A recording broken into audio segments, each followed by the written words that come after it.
Thank you. If you'd like to gather around, I can tell you what that was all about now.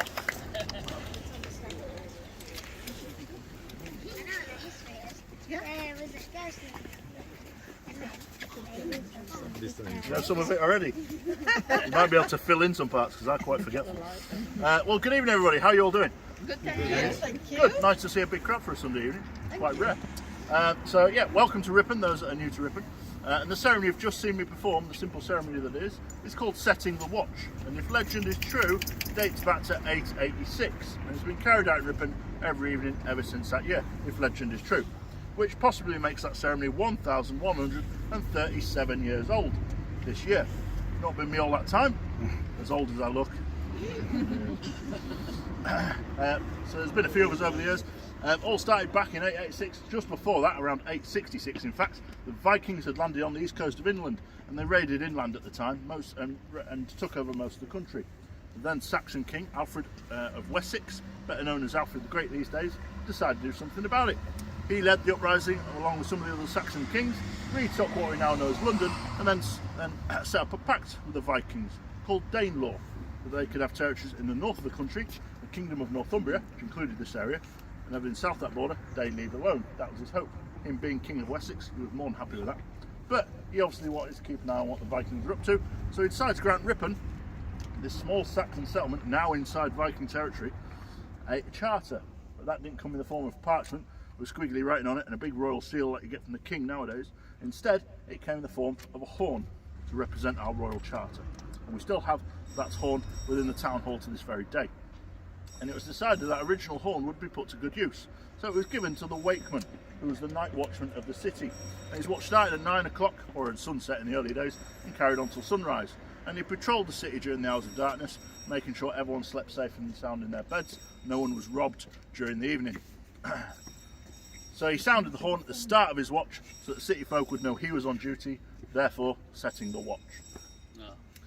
And that's the way it carried on for many years, up until 1604.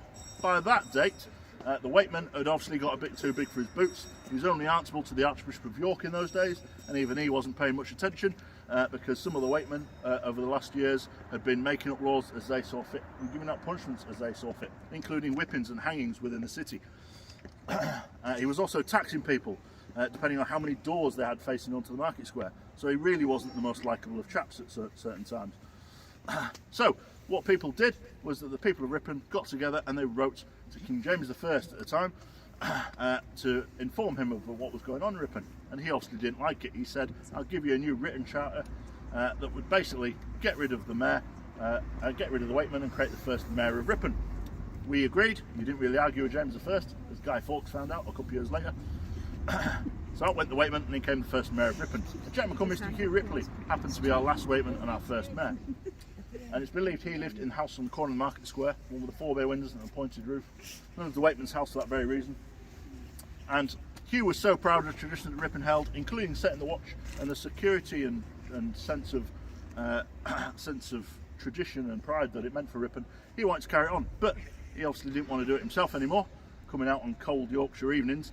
So he thought, I'll employ some shrub to do the job for me. And ever since, a hornblower's worked for the mayor of the day, and that's still the case to this very day. As a hornblower, I worked directly for the mayor of Ripon. But Hugh didn't trust his first hornblower. God knows why he employed him, quite frankly. So he said to him, once you've sounded the watch at the 4 corners of the market cross, like you've seen me do this evening, you must then report to my abode of the evening, which gives him a little bit of leeway. Stand in front of it, sound a further 3 blasts of the horn, and raise your cap, bow your head, and sound the words, Mr. Mayor, the watch is set. And that is so that the mayor of the day knows that the hornblower's done his duty and that the watch is set 365 days a year. Not a single night is missed, not even Christmas Day. Yeah. I'm coming to it, I can see your point.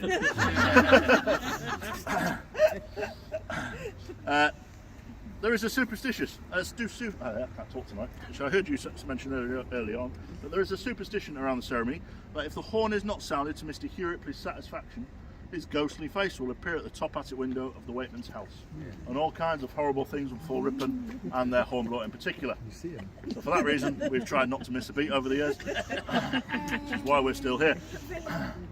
And I will admit, I'm a bit sceptical. I've never seen him. I've been doing this for 9 years now. And I've never seen him, and I've had a few bum notes over the years, I will admit. But our last dealings with him, we believe, were in 2011, on the 3rd of January, so just into the new year. And the hornblower of the day came up to set the watch exactly as he saw me do earlier. Went to the first corner, oh lovely note, couldn't be happier for such a cold evening. He moved to the second corner to blow a second note. As he raised the horn to his lips froze to the mouthpiece. Couldn't get a note out. Managed to warm it up with his hands and prise it from his lips. That bit must have hurt, to be honest.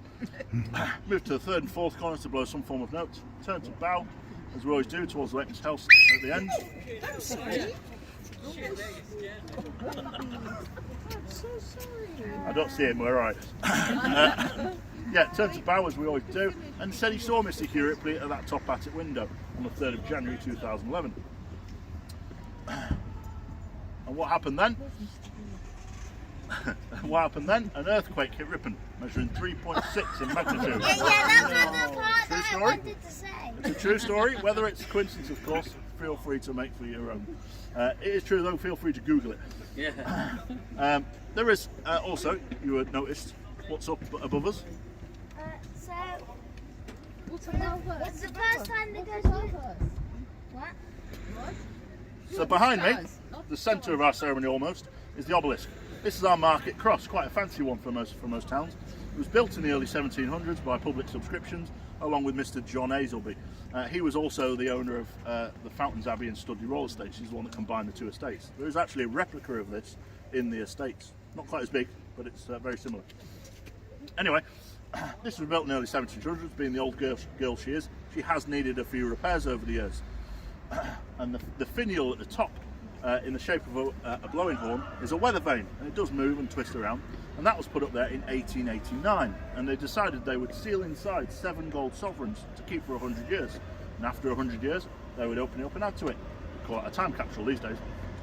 Anyway, That meant it should come down in 1989. However, 1986, 3 years early, they had to do some emergency repairs right at the top. That meant the horn and the whole finial had to come down.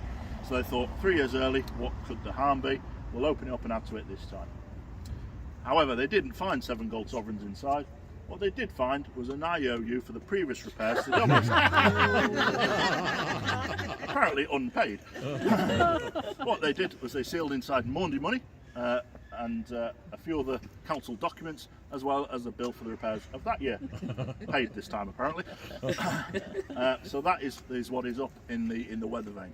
And if you can shimmy up there 93 feet and get it, I think you're doing pretty well, to be honest, and deserve it. Yeah. That's the potted history of hornblowing and setting the watch over the years. If anyone's got any questions, feel free to ask. Have I missed anything? Oh my goodness, yes. I Go think on. it's time. So when the ghost was first spotted, is it true that the earthquake just suddenly happened as soon as the ghost was first spotted? Yes, 3 minutes past 9 on the 3rd of January 2011. Yes. Yeah. You've got to beware. That's the story from the hornblower of the night, anyway. Yes. But the earthquake definitely did happen. Yeah. How old is your horn? This one isn't too old. This is from 1986, so which is the same age as myself, actually, so it's always a favourite of mine. It's probably one of the best looking of the horns. Bit like myself. If you meet my colleagues, don't tell them that. So, yeah. How long did this take to build? This took about 5 or 6 years, if I remember rightly. It started about 1699, I think it was, and it was finished around 1705-ish. So, yeah. How many people built it? I don't know how many built it, but there is a plaque on here that dedicates who was responsible for it. It does have the year in Roman numerals, but I can never read it.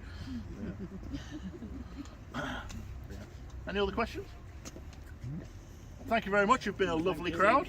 Thank you. Good night. Thank you.